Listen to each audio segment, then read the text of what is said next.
So now we're going to go through what we call a hinge or deadlift pattern.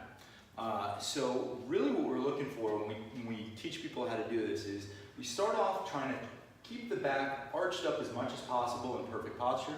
Your first movement is going to be bending at the waist, or the hips rather, reaching that butt back as far as you can.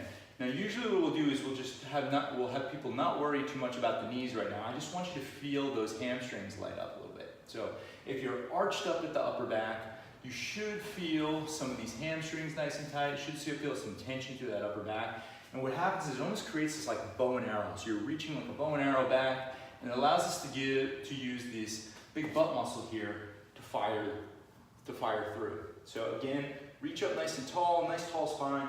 You're just reaching that butt back across the room, not necessarily worrying about the knees right now. And we get that tension back here through your hamstrings. And again, you're going to squeeze that butt through. So alternatively, if we round that spine over and reach down, when we're in that position where you're probably not going to feel as much tension through those hamstrings. And so in this analogy here, it's almost like we'll have like a very loose bowstring. So again, we're not going to shoot that bow and arrow very far with a loose bowstring.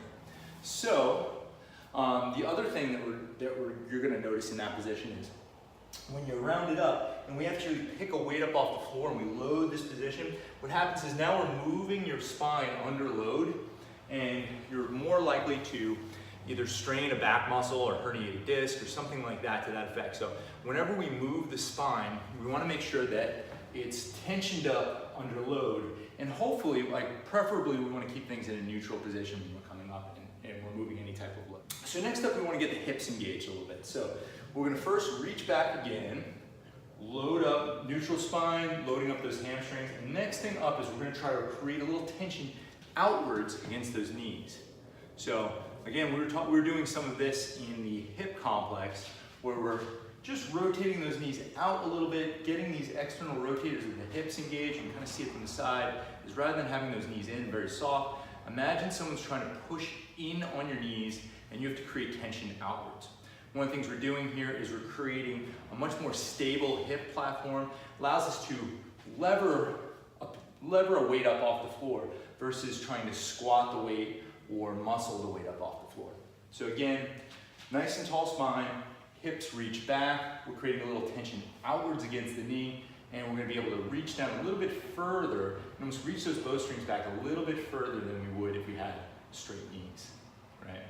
So this is our hinge. One of the ways we practice this, because a lot of people, we're going to want to have like chest up and get in almost this weird kind of squatty position, like kind of look forward and that chest comes up. What's going to happen is you're going to shift a lot of that weight onto your quads and low back here. So common things that we're looking for is, again, neutral spine, butt reaches back across the room. We're looking for a vertical shin angle. So when you have vertical shins, what's going to happen is you're going to feel more of those hamstrings. A lot of times what we cue is we see people bending at the ankles, which puts them more in a squatty pattern, right? You're going to feel a little bit more through your quads here, a little bit more through your low back. We cue hips up, boom, so we're looking for vertical shins. We're looking for this armpit almost directly over your arch of your foot, kind of almost even with those shins. So this is the position we're looking for. Chin is going to be down. A lot of times when we see the chin is up, that chest follows it, and we kind of get back into that squatty pattern. So think chin down, eyes down directly in front of you, knees are out, and we're going to be able to hold this pattern. Now, one of the ways we practice this is we try to get like 1 to 2 minutes in this position at a time, build up some endurance through the low back, the hamstrings, the glutes. Another way to kind of like keep tension on those hips is we use what we call a hip circle, slingshot, or Mark Bell's slingshot, or How Much You Bench.com, I think has this. You can also get them on Amazon. This has a little grippy thing. You're going to want like either a large or an XL. The smaller the band, the tighter it is, and the more tension it's going to create. So I highly recommend either a large or an XL. You step into the band. The band is going to simulate a collapse on your knees. You're going to create tension outwards.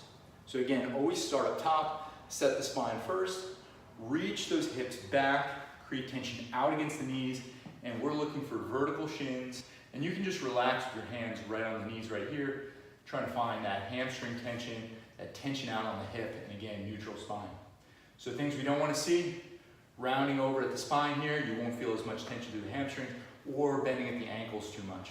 This is kind of more of like a pooping dog position. So if you find yourself in this position, you feel your low back kind of cramping up, stand up, reset, hips go back, knees go out, hands right on the shins, and just see if you can hold this position for anywhere from 1 minute to 2 minutes at a time. But again, you might feel some lower back fatigue.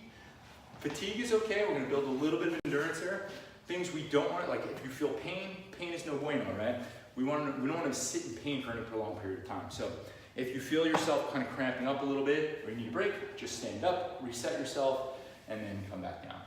And again, I would collect anywhere from 1 minute to 2 minutes total. You can break it up however you want them.